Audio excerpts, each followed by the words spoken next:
Good evening, everybody, and welcome to the final round of the Radical Esports Cup in Season 2 of 2026. We come to the streets of Adelaide for round 12, one of iRacing's more newer racetracks on the service, and no doubt challenging one as well. We come off the back last week of the Nordschleife, which is obviously one of the most challenging racetracks in the world as well, and one of the closest finishes of the season, in fact, last week at the Nordschleife. Ended with Lucas Vieira taking the race victory in front of Andre Castro and Heinz Braun on the podium, with others in behind there as well on that run towards the finish line at the end of 4 laps. I'm Ian O'Leary alongside Joe Gregory here for this RaceSpotTV and iRacing broadcast here from Adelaide tonight. And Joe, we've got a difficult street track to end this season.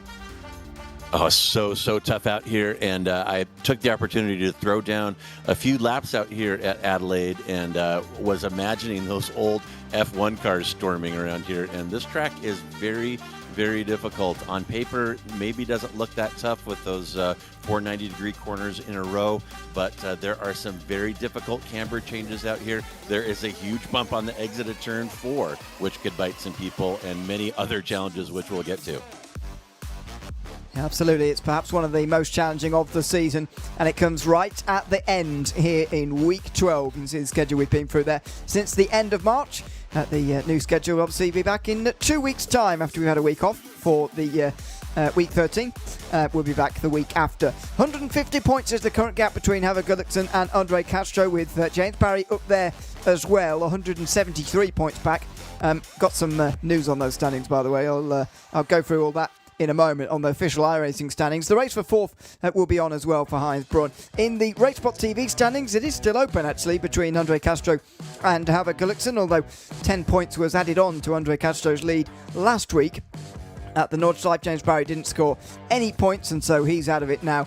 Heinz Braun, a bit of a jump back to him. You can see the main 3 of this season. Heinz Braun is 4th, ahead of Ketzel Larsen. Sebastian Lipp is in the top 10 still, ahead of Peter Evenick, George Gonzaga, Rafa Blanco, and Jake Williams, who's only been in the top 10 4 times, but he is still inside the top 10 overall in our RaceSpotTV standings as well. So just to go through the permutations for the iRacing standings, it's going to be difficult to work out for tonight, but I got a message from James Barry earlier about what this might look like, because him and Haver Gullikson have been doing some maths and so on, and have concluded that Andre Castro needs 168 points to match his current total, and Havard needs more than 194, this is iRacing points, to improve his own score further. So if Andre beats Havard and scores 168 or more points today, which should be possible tonight, he'll get the championship, or this week I should say, then he'll get the championship.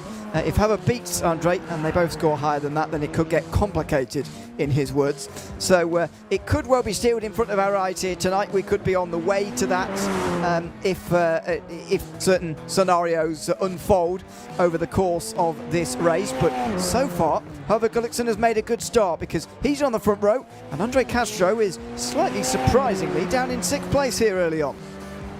Yeah, very, very tough. And I'll tell you what, Ewan, this is not one of those tracks that we come to week in and season in and season out. We are not at Spa or any of those other courses where all these drivers have thousands of laps. Adelaide, fairly new out here, and I got to tell you, this little SR10 is a handful. Look at those bumps right now, George Gonzaga.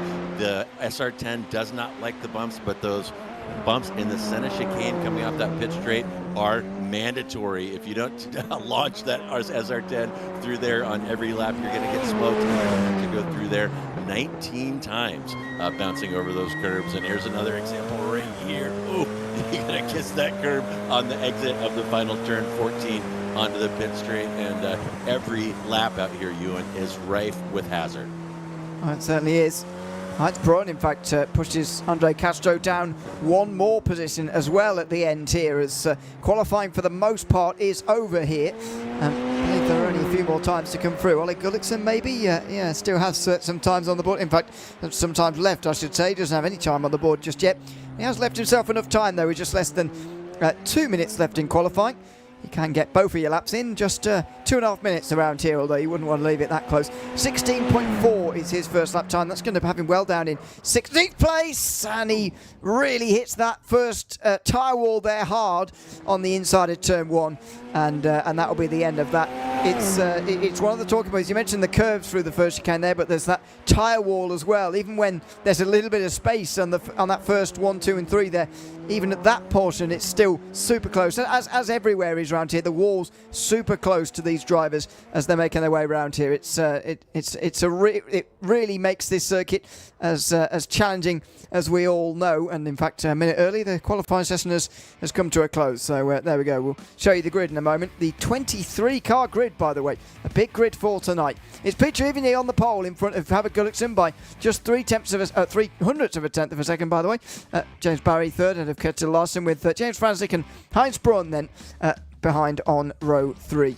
Andre Castro slightly farther down than you expect to see him in 7th ahead of Mikael Merasika. Then it's Jake Williams and Romain Faux who rounds out the top 10. Paki Caruso and George Gonzaga then on row 6. Dennis Kyrkopoulos and Chris Vetz are the last ones winning the second of pole, with Rafa Blanco and Ole Henrik Gullikson on row 8. Ryan Stringer and Massimiliano Loconte is on 18th position ahead of Sergei Marquez and Philippe Bourgeois. Then Kurgo Danko outside the top 20 with Stuart Geddes and Gabriel Berger, who rounds out the 23-car field. It's quite a circuit to have the biggest field of the season here. 23 cars making their way down into that first chicane is going to be quite a sight here. Yeah, wild stuff out here, and I'll tell you, Gullikson and Barry have both got to be loving looking back and seeing Andre Castro behind Heinz Braun. I'm going to call him the Berlin Wall. Castro is going to have his work cut out for him just to break out of P7 and get through Braun to get anywhere near Gullikson or James Barry. Barry could move up to P2 on the season if Castro has a bad finish here. See and find out as the final drivers down the back end of the field get onto the grid, taking their time before we get this 19-lap race underway. The laps, though, going to be ticked off very, very quickly around this incredibly short street circuit. Just 14 turns around here, and not very long in distance at all. Meaning, as we saw there, the lap times can be as low as the 1:14s. Doesn't look like we are going to get those two at the back, like Lochonte and Bourgeois on the back of the grid. So they may start from the pit lane or not at all. We'll wait and see. Oh, there we go. They'll finally about to the session on, so the lights will come on here at the Radical Esports Cup, ready to go at Adelaide for the final round of the season. And what a start that is on the outside line. That is a fantastic start for Havik Gullikson, who gets ahead of Ivigny already, side by side towards turn 1, and he's through into the lead in front of Peter Ivigny. Then it's James Barry who's in 3rd place in front of Ketil Larsen. Heinz Braun battling with him though, side by side as they come down in towards the first big braking zone on this racetrack, really. Braun in front of Larsen by the looks of things. Then it's James Franzik in front of Andre Castro as he tries to make up a place there and get up into 6th position. He's side by side with Franzik and through into 6th position, and a mostly clean start through the field. Incredibly clean start and a testament to the quality of the field and the quality of the racing out here. Look at these drivers get through that center chicane off the start. You see Donko turning there, but everybody else through side by side and clean. And a really great start here on lap 1 of 19. Right, nice start across the field. Jake Williams trying to follow Castro through on some of these passes, and he has got up to 8th place himself. Qualified directly behind Castro, as in directly behind on the grid, so 9th to Castro's 7th.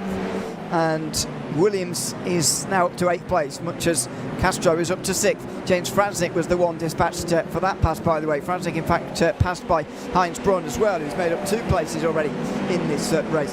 The first chicane was clean, other than that spin we saw for Danko, and on the power out of turn number 4, Romain Faux went into a spin and the smoke kicked up very nearly meant that he couldn't be seen there. As meantime, into the very same corner, Castro goes for a move in the smoke of the lockups up ahead. Castro on the outside toe for the second part. It means he gets the inside for the next 2 right-handers, though. If he can stay there, he's just about got his nose alongside. Jake Williams arriving on the scene very quickly here, and this will hark back to the battles they had at Spa earlier on the season. If you remember round 4, where Castro and Williams came to blows on the very last lap, fighting for the win. There goes Castro to the inside as he's blocked by Larson, or attempted to be. Side by side they go through the fast right-hander. Unbelievable stuff from those two. Just kicked up on the dirty line there from Castro on this street circuit. Williams goes through on the inside as well. He follows through into 6th position, and it's going from bad to worse for Ketil Larson. Here comes James Franznik, who will eventually back out of it, but this is a terrible lap for Larson and a good one for Castro and Williams, who both move up together. Wow, incredible driving and an incredible call by UNO leader. I know that you guys tune into the show to listen to him, but great stuff, and trouble potentially brewing here. Castro and Williams, nose to tail. Castro in 5, Williams in 6. Those drivers have not gotten along in the past, and Castro, he's highly motivated to try to capture another championship here in the Radical Esports Cup. Well, what a fight that was, and I personally really enjoy when Castro and Williams get together on the racetrack, to be honest, because it's always great entertainment. I don't think they say the same about each other, to be honest, but I know that from up here it's entertaining. And Williams very much used Castro's move on Larson there to make one of his own and move up to 6th place. So you can see the movers and shakers, by the way, are all pretty much in the hands of Williams as far as the most places gained are concerned. Down the back end of the field, though, Gabriel Berger has come from the very back to 17th, so he's had a decent start so far. Barry defends on the inside there of Peter Evigny, who goes to the outside, and Heinz Brunn trying to come through as well, not able to manage that at the moment. So those 3 fight for 2nd. Castro and Williams for 5th, and some groups forming behind them as well, actually, with Paki Caruso at the head of it in 9th position here. So plenty of groups forming, and you'd expect that on a street circuit where it's not the easiest to overtake. Yeah, very difficult to pass around here. And and there's somebody turning. That's Stringer. I think Stringer in a cloud of smoke in the back there. Maybe it's Franznik. Not sure who we're looking at right there, but one thing we haven't mentioned yet, Ewan, is the draft here. Huge in these radicals, and that turn 7 to turn 9 is absolutely flat out deep into 6th gear. So that is going to be a drafting opportunity for the next 15 laps. So we're going to see some action, maybe breaking into turn 9, the slowest corner on the track, and a very difficult first gear hairpin. Yeah, absolutely. Getting on that power. Here's how he did it, Franznik. Spinning it up on the way out there, just in front of George Gonzaga, I think he was at the time, in 10th place.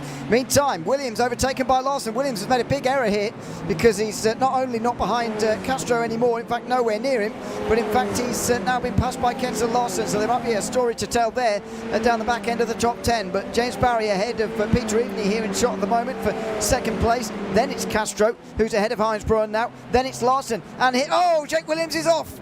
Jake Williams is off. Mikhail Merceria got ahead first, and Williams is towed now. So that's the end of Jake Williams' season. Sadly, it's going to be 4 top 10s throughout the 12 races for him, by the looks of things, for Jake Williams, and maybe a top 10 finish at the end of the season in the points. At Laguna Seca, he had his best race. He got a race victory, but that has very much gone away from him here. He broke into the final sector here. He grazed that wall pretty hard, and actually Mikhail Merceria got involved pretty hard as well, and another driver getting involved pretty hard as well. All sorts of drama coming out of turn 11 there. My gosh, the street circus giveth, they taketh away, and just a little grab of that tire barrier right there turns that radical, puts Williams out of it. We were looking forward to a battle between Castro and Williams. Not going to happen this time, and meanwhile Castro sitting in about P4. Barry has got Ivani all over him, but Havard Gullikson enjoying a really nice, almost 3-second lead right now. Gullikson looking to cruise to the title. Well, let's wait and see. I see it's hard for us to know 100% and call it here because we don't know how many points they'll actually score until the end. But at the moment, he's doing all he can, that's for sure. James Barry, in his message to me, pretty much counted himself out of it, or at least he didn't mention himself, although he's known for that. So we'll wait and see on that. We'll just have to wait for the final standings, of course, to come around at some point early next week. But it's very close this season. That's what we can say. In the background, it was Chris Wetz who went straight on at turn 11. And he found the wall head on. You can see Jake Williams up ahead there, towing out of the way, thankfully. But very difficult corner really, turn 11, because you sort of it's not from a high speed, but you're braking while turning through turn 10. You're avoiding that curb and the grass on the outside. If you go straight on, there's absolutely no room for error. Yeah, very, very bad camber right there as well. It looks pretty inviting to go through there hot in second, but you have to slow a little bit more than you might think, and very easy to overcook right there, as you saw. That's in this battle between Barry and Ivani going on right now. Ivani trying the outside and not quite. I was wondering how these radical drivers, Ewan, would treat that curb right there on the exit of turn 9. It's inviting to open up the corner, but hard to put the power down when you're bouncing through the air like that. Goodness me, and there's some vicious curbs around here, absolutely. This is a circuit maybe I'm misspeaking by saying this, but it feels to me primarily built for V8 supercar type racing, that sort of high-powered touring car. And those cars like the curbs better than these radicals do. There's no doubt about that. There's another one of those. Gabriel Berger trying to brake in a straight line there for turn 4. And he goes straight on as his front wheels lift off the ground, braking down in towards turn 4 there. He loses a bit of time as a result of that. We continue to follow James Barry versus Peter Eveny. It's in the background. Heinz Brunn puts the pressure on Castro. And Michael Messer makes a bit of a mistake here and drops outside the top 10 as well, and I mean that's going to be a constant feature of this race. Well, of course he's still got that front end missing after hitting Jake Williams earlier, but this is too late on the brakes from him in towards turn 4, and has to use that escape road to make a very painful 3-point turn as well. Yeah, that turn 4 entry is definitely a trap. You're feeling good after going through this end of chicane, setting up for turn 4. It looks like you can enter a lot faster than you really can. The car lightens up over a crest right in the braking zone. Very, very easy to overcook that. That's why they've got that exit road right there, and we've seen a few cars in it already after only 7 laps. Well, this is an exciting battle, isn't it, for third place. Eveny was putting the pressure onto James Barry earlier on, but now he's been shuffled back, and he's now with Andre Castro right behind him, putting the pressure on here for third position. Castro was having a look down the inside on the big braking zone down towards turn 9 there. In the end, he backed out of it. He didn't have the space quite to execute the move.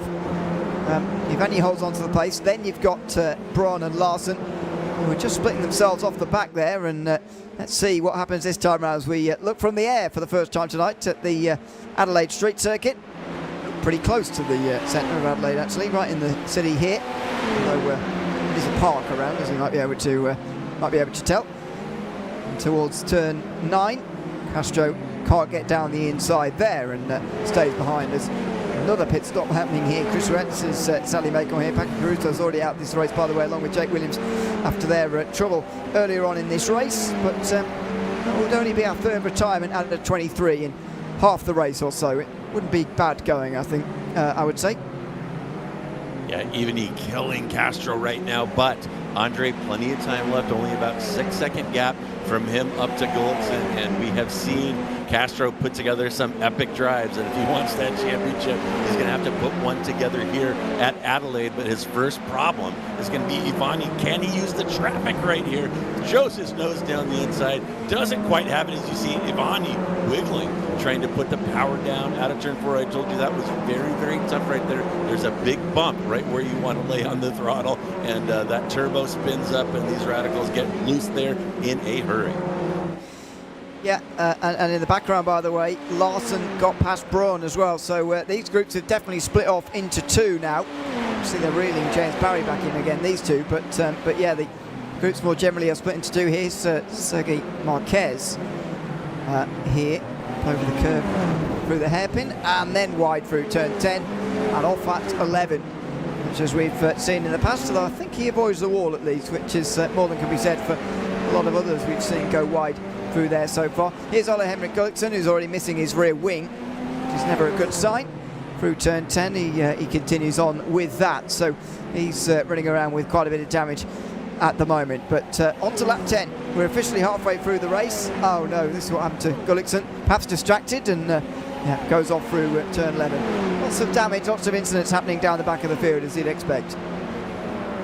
Yeah, absolutely, and it is all about seat time here at Adelaide, a brand new track, and it is really, really difficult. I'm beating a dead horse here, but it's hard to emphasize how hard some of these street circuits are. The changes in camber, the changes in elevation, the curbs, they throw absolutely everything at you, and I just can't stop thinking about these guys like Nelson Piquet and those 70s Formula One cars flogging those things around here. It must have been absolute terror.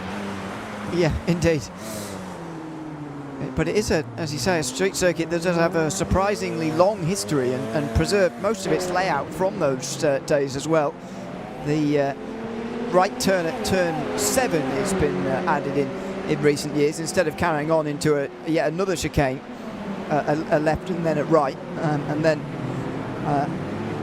effectively just making the circuit a little bit longer around the back end. It turns sharp 90-degree right through turn 7 now, and has done for many years. But the general facility, remarkable history around here as we go on board with Ryan Stringer. Trying to make a move on James Franzik. Oh, and that's breaking wide off. In fact, that's a lap car just in front of them, so they won't worry themselves with that too much. But yeah. And Stringer on the bottom of your screen as well. Another battle. I mean, there's just so many of them up and down the field here. At the top of your screen, Barry versus Evany, with Castro being left behind now because of a small error he's made.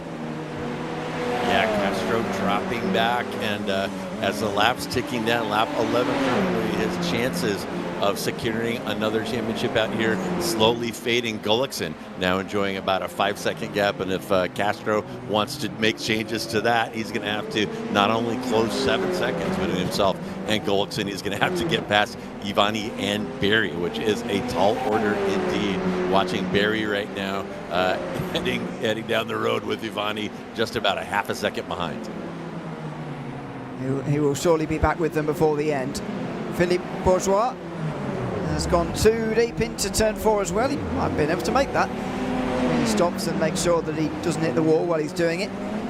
Still 19th and 1 lap down at the moment on the back end of the field, as Barry continues on again to keep it evenly behind. And it feels at the front like we're just starting to settle things down a little bit now in the second half of this race. I mean, but by the way, we've got both Radical Sim Racing European and America's Championships here this weekend, by the way, on Sunday on RaceSpotTV, if you want to join us for more Radical Racing on a Sunday night. But that's going to be an extreme challenge, because over the course of 45 minutes they're really going to get the chance to settle in, and that's where we might see this circuit's difficulty in overtaking start to come to the fore, as opposed to in this sprint race. But so far tonight we've not seen too much. Just as it was seen, this battle for second place was going to settle down.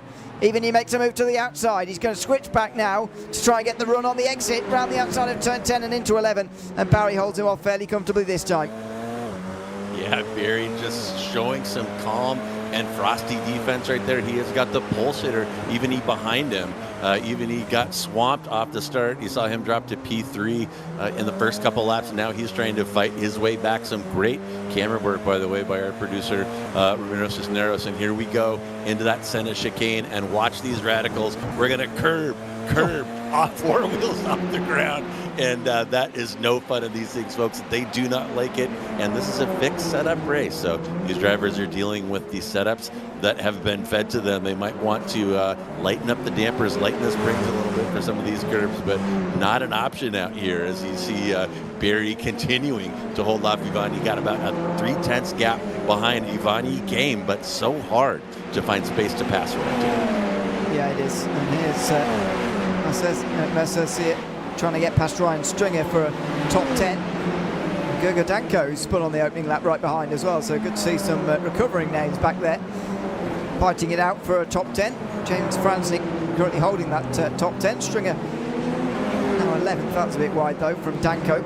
He's got a bit of time to regain, and Roman Folk as well. He's just in behind, so there's a lot of drivers here who've had trouble so far, who are back here. Turn 8 though, side by side, between those two very nearly. That looked for a moment like it was going to be a big moment for side by side racing, but no, Mercedes stays behind for now. It's an odd sight over the shoulder, isn't it, being able to see that front wheel, but clearly having that front bumper's not affecting him too much around here with the lack of downforce corners. Lap traffic, even he having a go, but can't do it. Maybe lap traffic is his best hope at this stage. Yeah, and we are definitely going to be seeing some backmarkers getting involved here. 6 laps remaining.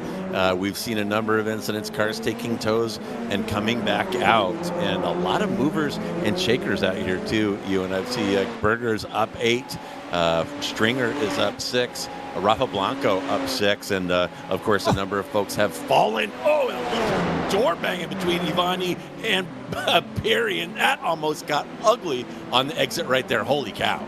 That was almost an unbelievable crash. Barry, though, cuts back to the inside. Look at this. It looked like it was done into turn 9. He's fighting back on the outside of 10 and 11, and he knows he's not going to get any space out there, so he cuts back again, and he's got second place again. What a great battle between these two, and what a great defence from James Barry, who's keeping Peter Evany behind, and Andre Castro sees this as the moment to strike. He's down the inside into the final turn, and he's going to get through on Peter Evany by the looks of things here. They're still side by side into turn 1. The championship leader trying to seal the title round the outside and through. Andre Castro takes 3rd place as well, striking when even he was knocked back. Smart bit of driving. What a great bit of racing between these three. Incredible stuff from Castro. We knew to keep an eye on him coming out of P7. We knew that he would need an epic drive to keep his championship hopes alive, and we knew that he was capable of it. You saw it right there, and you also saw some incredible racecraft from James Barry. Ivani got the move 100% done. Barry got him right back on the switchback. That was awesome. Fantastic racing. I thought Barry was done when he was passed here into turn 8, and he seemed to be lifting off because he thought he was going to get fed into the wall by Evany there, but he fought back and he got back ahead. Especially smart driving, I thought, through here, through turn 11, because if he'd have hung it round the outside there, Gullickson would have, Gullickson, he's leading by a long way. Evany would have put him straight in the wall. Not intentionally, but there wouldn't have been any space for him, and he would have ended up in the wall somewhere. But he had the presence of mind to do another cut back there, cut back to the inside and get back ahead again. And if he does hold on to finish second here, James Barry, it would be absolutely deserved because of that move alone. Yeah, absolutely. Barry, time and time again, shows his racecraft, shows his kind of vision. I mean, you can see the whole race, and really, you very, very rarely see him make a misstep or make a wrong decision. And I call him the little professor for a reason, and you saw it right there. Well, is there one final twist in this battle for second place here? We know that Hubert Gullickson is probably going to go on to win this race. In terms of his iRacing standing, that will give him the best possible chance of catching Andre Castro by the end of the week. In terms of the Friday night performances, by the way, here on RaceSpotTV for our broadcasted races, Castro would still just about hold on to that points lead by only 4 points. But the front 3 in our Friday night standings, that is of those Friday night races we broadcast here at 2100 GMT every Friday night, is Castro, then Gullickson, then Barry in those standings, and it's those guys in a different order to round off the podium for the final time this season as well. 3 laps to go. Castro perhaps closer than ever here to James Barry, perhaps looking for a move at turn 4. He was tighter to the inside of turn 1 there. He got a better run through 3, and now he's on the dirty side of the road, but he's on the inside. He's not braking late enough though. It's the bumpy up there. Oh, Barry gets it wrong on the bumps as he bounces over through turn 4. He can't keep the place. Castro round the outside, and is he in second place for good now? He's made that move, but he's got a long back straight to come. Castro up to second position. Castro, what a move, and that was kind of forcing an error by James Berry. I just said that he didn't make it very often, but Castro forcing Berry to overcook that entry. He watches out on the exit, lets Castro get the position for the following corner, and so tough out here at Adelaide. You have those 4 90-degree bends in a row, and the inside line keeps changing. They're coming at you very, very quickly, and Castro right there showing why he's a past champion of these radicals, and great respectful driving actually by both of those drivers. Fantastic racing between these two. It looks like it's going to go Castro's way now, but my goodness, we've had a great fight entertaining us tonight. 2 laps to go. Harry is now 4 tenths or so behind. He's just not getting turn 1 right there. He saw it on that previous lap where Castro actually got to the inside and eventually was able to force the move. But you see it there when he's chasing as well, even when he's following. Barry's just not quite as willing to get as close to the wall as Castro is on the way into turn 1 there. And the thing about that first part of that chicane is it means your whole run for the rest of that chicane is affected. So you need to be as close to that wall as possible. And Barry just not willing to be as committed there as Castro. Yeah, very, very tough. And as I said, I got some laps out here. It feels great when you get it right, but the tiniest error can be magnified greatly right there. And as you said, Castro willing to make something happen. Here comes Ivani. He wants a piece of Berry, and he has to get inside. Ivani trying to fight his way back into P3. He was almost done here as far as a podium is concerned. And Barry's got it wrong. Oh, he's in the wall. That will settle it now. That will settle the podium. Peter Evany's going to finish on this podium after James Barry just got it wrong into the turn 11 braking zone there.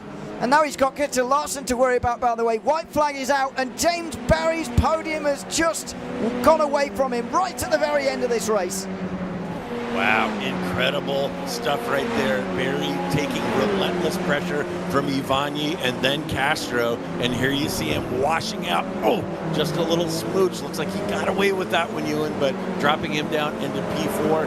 And that is going to impact that race for P2. He's only 20 points behind Castro, who is now well up the road with a car in between. So Castro looks like he has got a grip on the season P2 right now. Great stuff here at Adelaide. What a great finale we're enjoying today. Yeah, what a great final way to cap it off in the Radical Esports Cup for Season 2 of 2026. Larson might be able to have one last go here into the hairpin, but he might have to leave it for another time. Indeed, it will not be a pass down the inside, a lunge down there, but for Hubert Gullickson up front, he's doing pretty much all he can, not only in the iRacing standings, but our Friday night standings as well. Hubert Gullickson wins the final race of the season in the 2100 GMT broadcasted split of the iRacing Radical Esports Cup. It's Hubert Gullickson by 6.5 seconds to take his first win of the season here on Friday nights. Castro, though, finishes second. He finishes the season with the best record of anybody on Friday nights, and potentially the iRacing season standings overall as well. He's had a great season, and and to be fair, tonight he's really earned it as well. Yeah, he absolutely had. We had our eyes on Castro. We knew that he had to put in an epic drive to make something happen here. We knew he was capable of it. And Castro moves up 5 positions. 5 positions at Adelaide. There were a couple of mistakes by his fellow competitors, but the majority of that, Ewan, legit, tough, expert level passes from Andre Castro, and he is a master out here. He certainly is. It is Hubert Gullickson, though, who wins by 6.6 seconds tonight in front of Andre Castro, with Peter Evany joining them on the podium, passing James Barry at the very end there. Kittel Larson couldn't quite get past for the top 5. Heinz Braun, George Gonzaga, Rafa Blanco, James Kirkopoulos and James Franzdik round out the top 10. 11th goes to Gerger Danko, who did a great job recovering after spinning on lap 1. Ryan Stringer was just behind him at the end there, with Roman Foe getting past Mikko Masesia. To round out the 14th position, Gabriel Berger was rounding out the lead lap. Stuart Geddes, Massimiliano Locante, finishes in 17th. Ahead of Sergio Marquez, he was 1 lap down as well. Philippe Bourgeois 2 down with Ola Henrik Gullickson, who rounded out the top 20. And the non-finishers, Chris Ruetz, Jake Williams and Paki Caruso in 23rd in the end.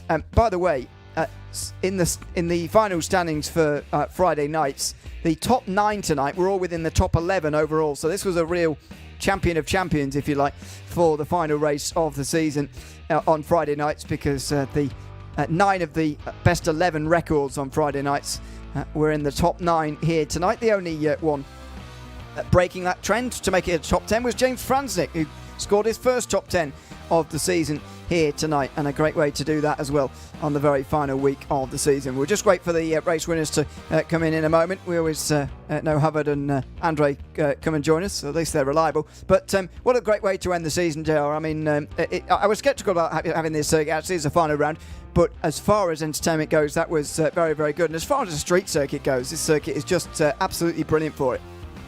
Yeah, outstanding. And it should be said that these radical competitors are a pretty tight community, and the people that you see out here are the people that put their votes in and set the schedule for everybody, and they have done an epic job out here. Probably 8 or 9 of the tracks on the schedule this year were current or former Formula One tracks. A handful of classic U.S. tracks like VIR, Sonoma, Laguna Seca, the Nordschleife, and here at Adelaide. So they really put together a banger of a schedule, and the racing that you saw out here really thoroughly representative of the quality of racing that we have seen for 12 weeks out here. And you know what? I'm looking forward to 2026 Season 3. Indeed, that will be coming up in 2 weeks' time on iRacing and RaceSpotTV. But before we go, we'll have a chat to the race winner tonight, shall we? Hubbard Gullikson, who joins us now. Hubbard, welcome in, and congratulations on topping off the season on Friday nights anyway with a race victory here tonight. Just tell us about how that race was. It looked a little bit lonely for you out there, but you did manage to take the lead off the start. Just how was that start, and then the race pulling away after that? It was a good race, good start, as you said. A bit lucky with the guy behind me, got some slowdown, I think. So, yeah, I just managed to get a small gap, and the other guys are fighting like crazy, and I gained from that. So, yeah, first win of the season. Unfortunately, not enough. So I think Castro will be the season's winner. Yeah, I was going to ask you about the iRacing standings first of all, because I did get a message that from James Barry that you two had been working out the maths on what points were required and so on. I know it's very, very complicated, and we can't tell the whole story tonight in just a few minutes. But just tell us about the scenario in terms of this season and how close it's been, because I've got maybe there have been some close seasons recently, but this has been a real close one between yourself and Andre and James. Just what has the season been like away from the broadcast that we've done on Fridays on these Radical Esports Cup splits? It's been a very nice season, but Castro has been the fastest all this season actually in the races he has participated in. So he has won this early. I think it's 17 points, so a bit hard to swallow, but he he has the most points. So congrats to Castro. He was the fastest throughout the season, and that's what counts. And I got 1 win today, and that's my only win, I think. So yeah, but happy with the win, happy with the season. Maybe try to be P1 next season.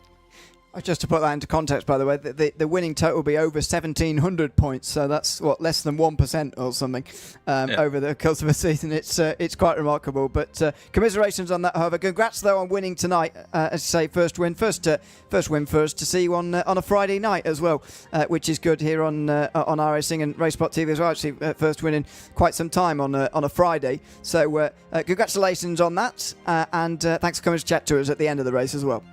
Thank you, Evan. Thank you. Thanks very much. That is Hubbard Gullikson, who joins us there. Andre Castro was chasing him down towards the end and finishes second. Andre, congratulations on a second place finish tonight, and according to Hubbard Gullikson anyway, the iRacing title this season as well, and the best record on Friday nights, by the way, as well, over the 12 races. How was that race for you? It wasn't an easy one. You gained 5 places to the end, and there were some battles right to the end of that race. How was it making passes around here on the streets of Adelaide?